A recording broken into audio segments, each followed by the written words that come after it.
Bonjour, bonjour, je m'appelle Ado Ali et bienvenue sur ma chaîne. Sur cette chaîne, je vais partager ma vie de doctorante, les bons plans, voilà, que je découvre au fur et à mesure et aussi les bourses d'études, donc les possibilités d'études pour pouvoir en fait continuer ses études ici au Canada. J'ai fait une vidéo récemment qui parle de la bourse CIRTA. C'est une bourse voilà, qui vient de sortir. Donc, cette bourse, elle est plus pour les doctorants et les post-doctorants. C'est-à-dire les gens qui ont déjà leur doctorant dans 6 domaines phares et autres. Il y a une première cohorte qui est sortie.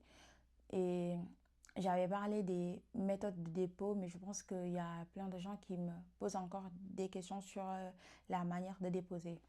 Pour cette vidéo, je vais partir là-dessus, mais aussi je pense que cette vidéo va être un peu plus longue que la dernière vidéo parce que je pense que les gens ils ont besoin de plus d'explications. Je pense que j'ai un peu bâclé la dernière vidéo, donc du coup je vais essayer d'être plus méticuleux là-dessus.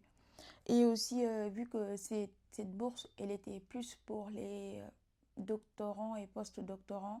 Donc là aussi, aujourd'hui, je vais parler aussi des bourses pour les étudiants du premier cycle. Oui, avant ça, on va parler, au fait, on va continuer à parler un peu de la bourse CIRTA, donc c'est-à-dire Canada Impact Research Training Award plus. Du coup, cette bourse, il n'y a pas un lien pour...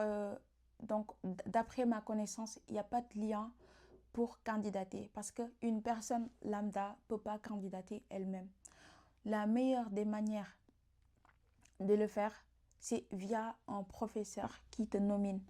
Et du coup, après avoir dit ça, il y a eu beaucoup de gens qui me disent comment on contacte les professeurs et tout. Je veux juste vous dire que les professeurs, ce sont des humains comme nous. Donc, du coup, on peut les contacter directement. Et j'ai aussi parlé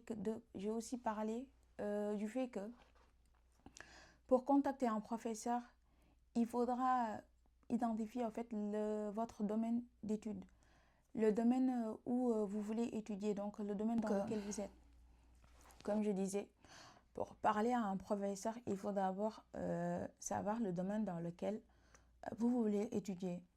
Et du coup, après avoir déterminé le domaine dans lequel vous voulez étudier, il faudra aller dans les sites du laboratoire. Parce que moi, je ne connais pas trop les autres domaines, mais moi, je suis plus dans le domaine scientifique. Et je sais qu'en sciences, il y a toujours des laboratoires. Par exemple, si je faisais de la biotechnologie, j'allais voir le laboratoire de biotechnologie de cette université. Si je faisais aussi, comment dirais-je, de la physique, j'allais voir le laboratoire de physique. Si je faisais en fait de la chimie, j'allais voir le laboratoire de chimie. Je le connais comme ça. Et du coup, pour ces bourses-là, je pense que c'est plus dans le domaine de la technologie, voilà, dans le domaine des sciences. Donc pour ces bourses, c'est plus dans le domaine des sciences. Et comme je vous l'ai dit, il y a, oui, aussi informatique. Donc je ne sais pas trop s'il y a des laboratoires d'informatique, mais voilà, peut-être qu'il y a des laboratoires d'IA, je ne sais pas. Oui, laboratoire d'informatique, je ne suis pas sûre, mais peut-être qu'il existe. Je ne sais pas, je ne sais pas. Je ne peux pas m'avancer là-dessus.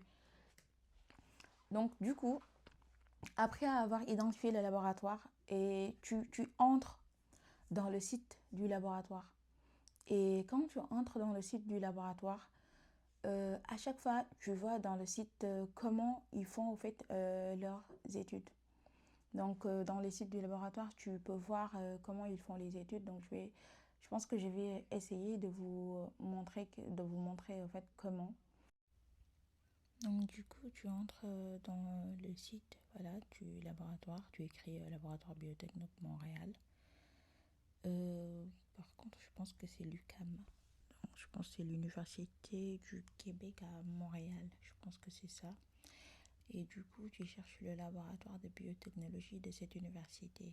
Donc là, je vois département des sciences. On entre, on voit ça. J'ai plus l'impression que là, c'est plus sur les actualités de cam. Et là, on switch. Et voilà, on déroule ça, on va le département, le programme, nous joindre, on peut les joindre là-bas. Et voilà. Donc, programme du premier cycle, le deuxième cycle, le troisième cycle. Oui, le corps professoral. Donc là, il y a des professeurs réguliers, des professeurs associés, des professeurs émérites et même des chargés de cours. Donc, je pense que toutes les personnes que tu cherches, tu peux les trouver là. Donc, tous les professeurs, tu as leur contact. Voilà, et tu tapes, tu as tous les contacts qui s'affichent. Je floute pour ne pas, voilà, qu'on puisse voir leurs contacts et tout. Et là aussi, c'est pour l'Université d'Ottawa, je vois qu'ils ont 2 laboratoires. Et du coup, je cherche pour l'une d'elles.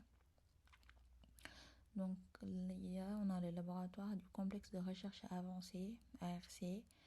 Voilà, on descend pour voir. Ok, là, je pense que c'est plus sur... voilà, ça ne nous intéresse pas trop. Ok, donc on va chercher plus, nous, c'est les programmes d'études, les cours, ou même, voilà, les professeurs et tout. Donc là, on est professeur et employé. Donc tous les employés sont là, toutes les ressources clés, en fait, de l'université sont répertoriées ici. Et à chaque fois que tu cliques dans l'un des leurs, tu peux trouver, en fait, toutes les informations. Voilà. Comme là, il y a toutes les facultés. Là, c'est les coordonnées générales. Voilà. Là, on essaie la faculté des génies. On voit différents, voilà, le programme d'études, les départements et écoles. Donc, je pense que dans le département école, on aura plusieurs départements pour pouvoir choisir, en fait. Voilà, on a génie chimique et biologie, génie mécanique, école de conception. Ah ouais, on a sciences informatiques et des génies électriques. Ça a l'air intéressant, on entre. Ok. Donc là, on a les informations. Ouais, les événements, département, école. On peut descendre plus bas pour voir, voilà. Voilà. Et là, je pense que, oui, ici, on aura, voilà, les différents programmes. Et à chaque fois que tu cliques sur un programme, tu vas voir tous les professeurs qui font des recherches là-dessus. Voilà. Et à chaque fois que tu vas... Et même ça, c'est des liens, en fait. Chaque fois que tu cliques sur un des chercheurs, tu as automatiquement toutes ces informations. Toutes ces informations, tu l'as. Donc, c'est voilà, c'est une mine d'or, en fait. Pour chercher, il faut chercher dans les sites web. Tu as toutes les informations nécessaires. Toutes les informations se trouvent dans les sites web. Comme je disais, c'est pas très compliqué. Il suffit juste de regarder beaucoup les sites des laboratoires. Et en regardant les sites des laboratoires, on se rend compte qu'il y a beaucoup d'informations. En fait, c'est des mines d'or. Il y a toutes les informations là-dessus. Et du coup, tu as le contact du professeur qui t'intéresse, dont les travaux t'intéressent. Et donc, du coup, vu que tu as son email, tu écris un email professionnel pour lui dire que tu es intéressé par ses travaux et que toi, tu as un sujet en tête dont tu veux développer. Tu lui dis, oui, j'ai un sujet tel que je voudrais développer. Et avec tes travaux, je pense que ça ira très bien. Si le professeur est intéressé, tu lui dis aussi par rapport au projet de la bourse CIRTA. Il peut soit déposer ta candidature ou même si lui, il travaille avec un fonds de recherche et qu'il a besoin soit d'un étudiant en master ou soit d'un étudiant en thèse, c'est bien possible qu'il te prenne et que tu as cette bourse du fonds de recherche. Ou bien il dépose ton dossier à la CIRTA. Donc, c'est le professeur que tu contactes qui dépose ou non ton dossier pour cette bourse. C'est-à-dire que toi, par exemple, tu ne déposes pas directement ton dossier. Tu trouves le contact d'un professeur, tu lui parles de ton projet, tu lui parles des travaux qui t'intéressent, qui peuvent vous lier, et tu lui demandes s'il peut te nominer. Donc, si ce professeur est d'accord pour te nominer, il prend ton dossier, soit ton CV, des trucs comme ça. Donc, lui, il pourra te demander tous ces dossiers. Mais la première des choses à lui envoyer, c'est ton projet. C'est-à-dire, tu as ton CV, une lettre de motivation, une lettre pour lui dire que, voilà, un email, en fait, pour lui dire que vos travaux et tout, donc pour lui expliquer ton projet à toi et lui demander s'il accepterait bien de te nominer. Tu n'as rien à perdre, en fait, à faire cette démarche. Et du coup, si le professeur accepte, c'est lui-même qui prend ton dossier et le dépose pour cette bourse du gouvernement canadien. Il y avait des étudiants de premier cycle et deuxième cycle qui me demandaient s'il n'y avait pas des bourses pour eux, s'il y a bien des bourses pour vous. C'est juste que j'avais pas fait de vidéo là-dessus et vu que voilà, la première vidéo que j'ai fait c'était sur cette bourse, vu que c'était un peu il y avait la date limite, donc du coup je me suis dit je vais faire cette vidéo en premier.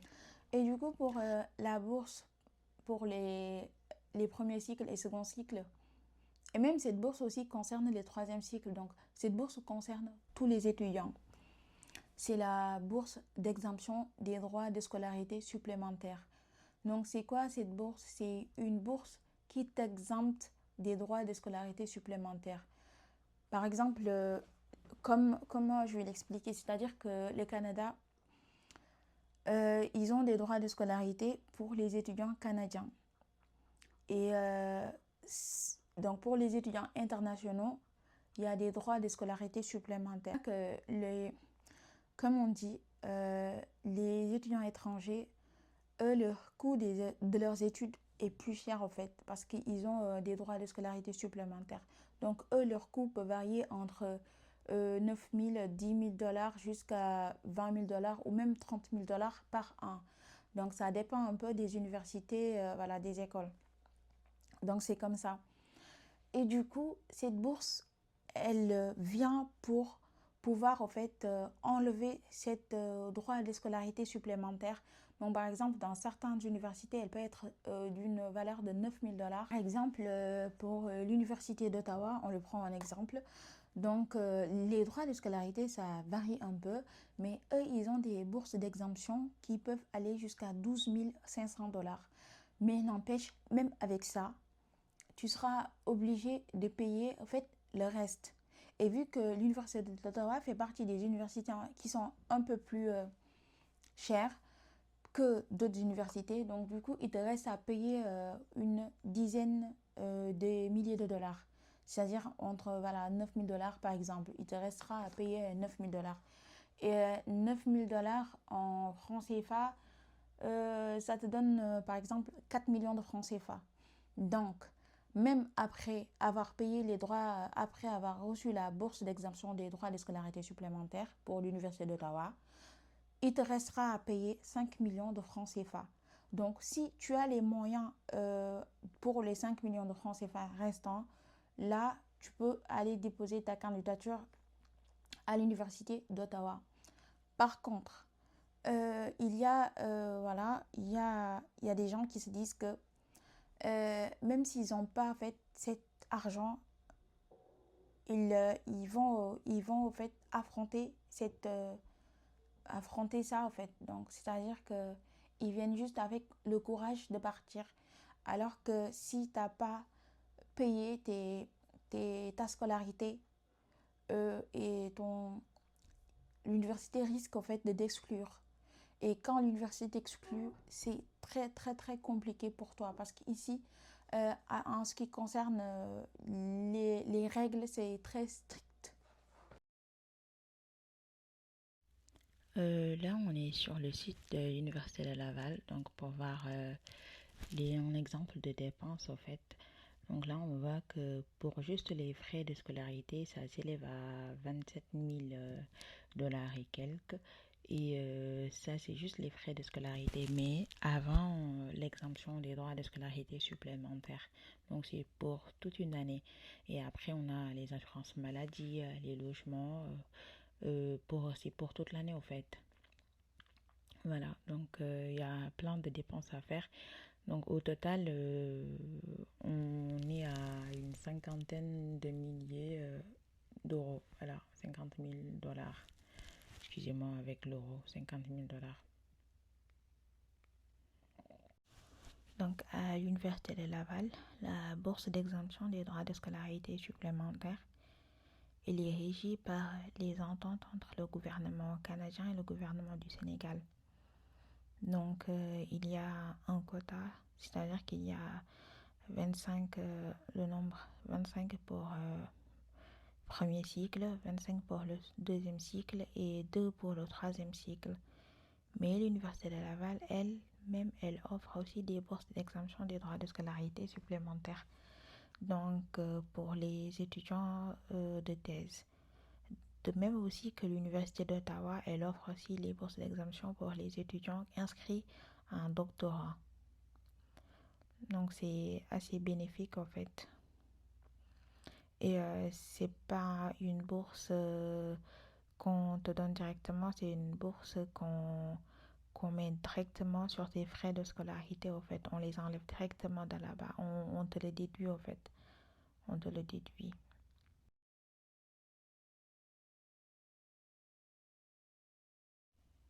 On va essayer de voir un exemple de frais de scolarité, par exemple pour une session en premier cycle.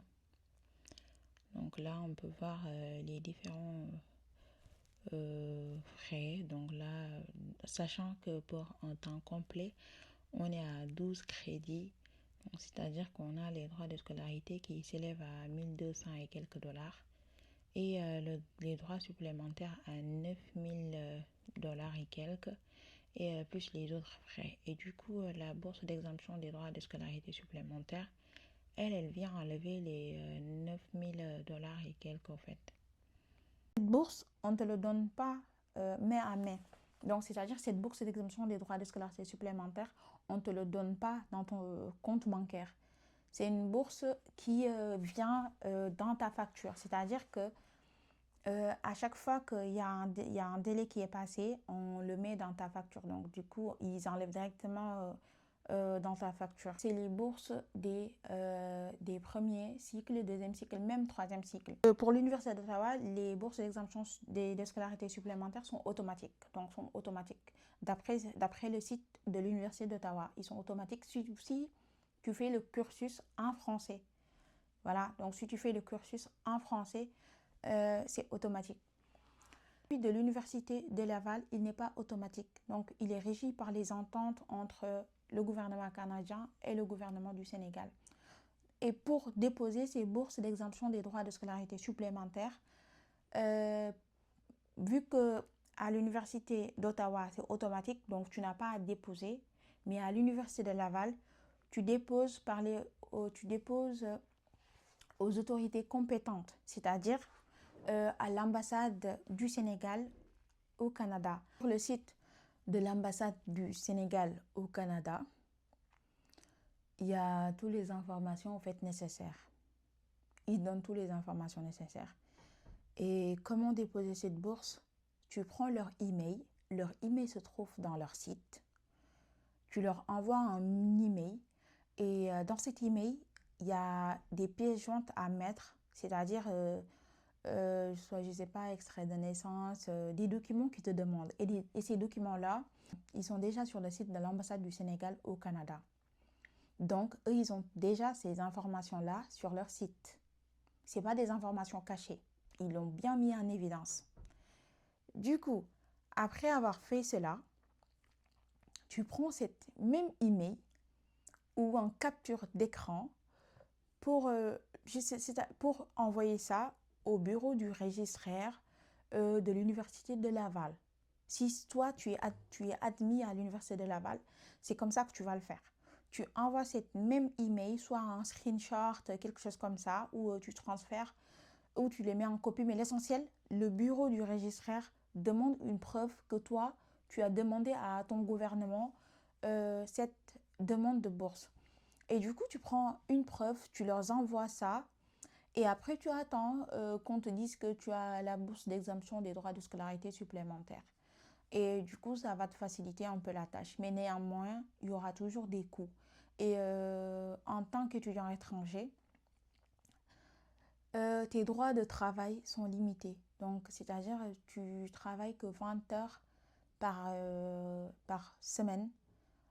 oui, 20 heures par semaine. Donc, ces 20 heures par semaine-là ne te permettront pas vraiment de pouvoir payer en fait toute ta scolarité si tu n'as pas ces bourses-là.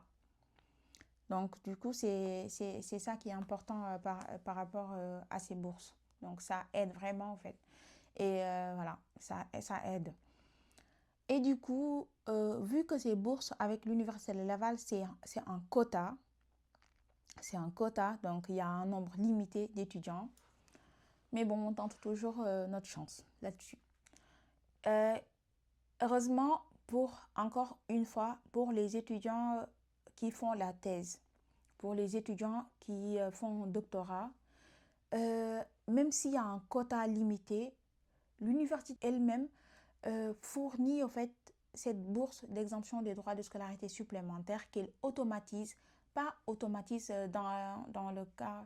Donc, elle fournit cette bourse d'exemption à tous les doctorants qui s'inscrivent, en fait, tous les doctorants de l'international qui s'inscrivent à l'Université de Laval.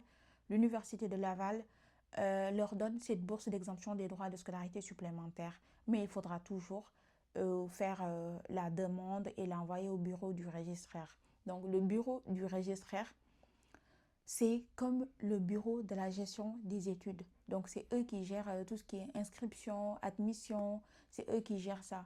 Donc, pas inscription, mais tout ce qui est admission, c'est eux qui gèrent ça. Oui, c'est ça. Donc, du coup, donc il y a plus de chances, en fait, je dirais, il y a plus de chances pour les étudiants en cycle, deuxième cycle, troisième cycle, que pour les étudiants en premier cycle. Donc, ils ont bien vrai qu'il y a d'autres bourses, mais mon conseil, si ton budget est limité,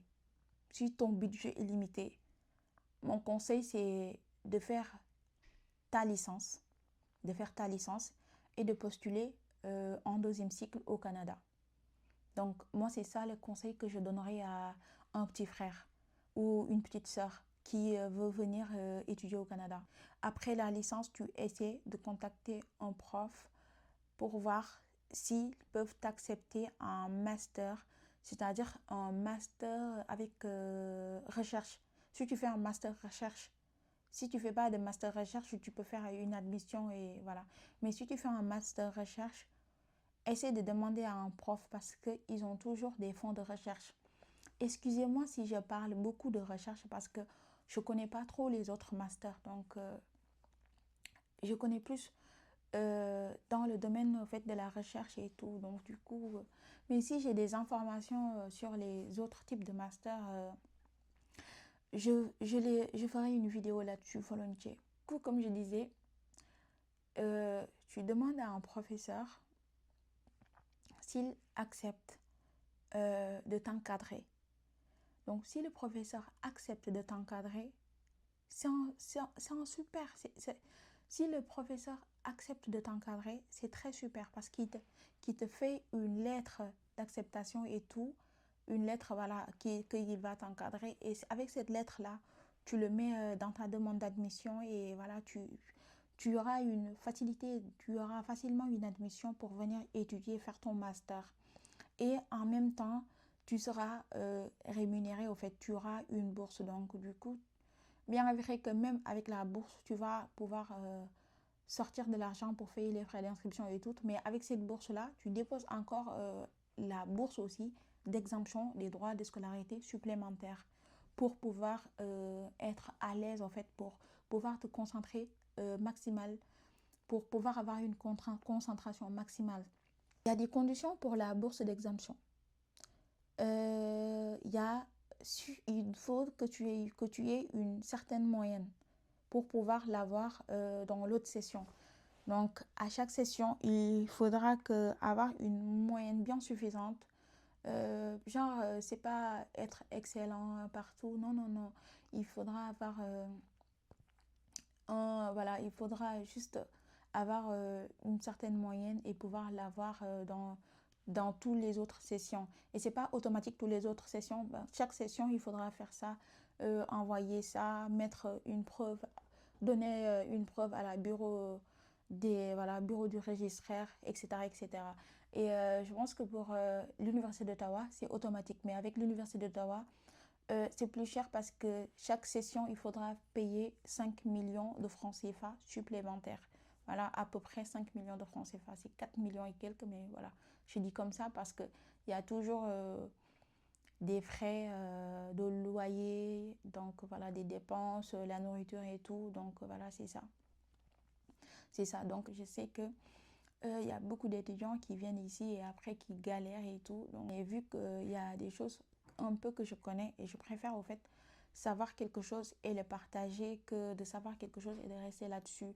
Toujours des étudiants en fait qui veulent aller étudier ailleurs, qui veulent voir comme il y a des technologies de pointe, ils veulent vraiment avoir en fait ce côté technologie là où la technologie en est. Donc il y a toujours cette curiosité. Il y en a qui ont les moyens et qui peuvent envoyer de l'argent à leurs enfants, par exemple 6 millions chaque session, etc., pour leur aider au fait voilà, à subvenir à leurs besoins. Donc c'est pour ça qu'on dit que pour aller étudier au Canada, il faudra bien avoir les moyens. Si on n'a pas vraiment au fait les moyens, il faut le budget nécessaire, il faudra trouver toutes les bourses possibles en fait avant et qu'on est sûr qu'on a en fait toutes ces bourses là, qu'on ait les papiers nécessaires qui prouvent cette bourse pour pouvoir voilà, venir étudier ici, prendre le risque de venir étudier ici. Voilà, je pense que c'est ça. J'ai parlé au fait de la bourse CIRTA, j'ai parlé de la bourse d'exemption des droits de scolarité supplémentaires qui s'applique aux étudiants de premier cycle, de deuxième cycle, comme aux étudiants de troisième cycle. Et que cette bourse est automatique à l'Université d'Ottawa et qu'à l'Université d'Ottawa, il faudra encore payer presque approximativement 5 millions de francs CFA, voilà, qui est environ voilà, 10 000 dollars supplémentaires. Et c'est juste des valeurs à peu près parce que c'est 9 000 dollars, quelque chose comme ça. Ouais, 9 000 dollars, quelque chose comme ça. Et du coup, pour l'Université de Laval, elle n'est pas automatique, elle est régie par les ententes entre le gouvernement canadien et le gouvernement sénégalais et qu'il y a un quota, donc 25 étudiants du cycle, de premier cycle, 25 étudiants de deuxième cycle et des étudiants de troisième cycle. Et que par contre, il y a aussi l'Université de Laval qui offre une bourse d'exemption des droits de scolarité supplémentaire à tous les étudiants qui veulent faire une thèse ici. Donc voilà, c'est ce qui est un peu bien là-dessus. Donc je pense que j'ai dit tout et j'espère que cette fois-ci, il y aura, voilà, cette fois-ci, ça sera plus compréhensible en fait. Je ne sais pas si j'explique mal ou je suis très rapide dans les explications, mais franchement, je ne suis pas là pour faire la promotion en fait.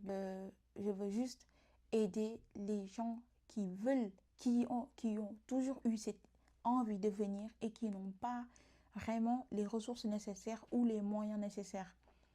Donc voilà, donc moi mon objectif c'est ça, donner toutes les informations nécessaires, toutes les informations que je connais, toutes les possibilités de bourse et autres, je vais le partager avec vous, je vais essayer de détailler, bien vrai que j'ai pas le temps parce que je me suis dit que je vais faire des vidéos chaque week-end parce que je viens tout juste de commencer ma thèse et je pense qu'il faudra que je sois plus productive. Donc, du coup, pour être plus productive, je me suis dit, oui, les semaines, je vais travailler sur ma thèse carrément. Et le week-end, par exemple, le samedi, que je fasse une vidéo. Le dimanche, je fais un montage et après, je le mets. Mais j'ai reçu tellement de questions que je me suis dit, il faudra que je vous fasse une vidéo pour pouvoir, en fait, expliquer tout ça. Parce que je sais qu'il y avait des gens qui n'avaient pas trop compris. Et là, je fais cette vidéo aujourd'hui et je vais essayer de le monter ce soir et de le poster avant de me coucher. Donc du coup, Merci à vous tous. Merci pour vos abonnements. Ça me touche vraiment. Et merci aussi pour vos messages. Merci pour vos messages. Merci pour tout. Je sais que c'est une nouvelle chaîne. Et franchement, je sais qu'on va aller très loin. Qu'on va aller très loin. Je l'espère bien. Je suis optimiste. Optimiste. Ok. Donc du coup, comme je disais la dernière fois, donc là, on va vraiment se dire au revoir. Et avant de se dire au revoir, je voulais vous demander de partager la vidéo au maximum. Donc du coup, comme je disais, oui, partagez à vos frères, partagez à vos sœurs, à vos amis, partagez à tout le monde. Voilà, donc partager, c'est un axe de générosité. Donc on partage et on partage. Ok, et prenez soin de vous.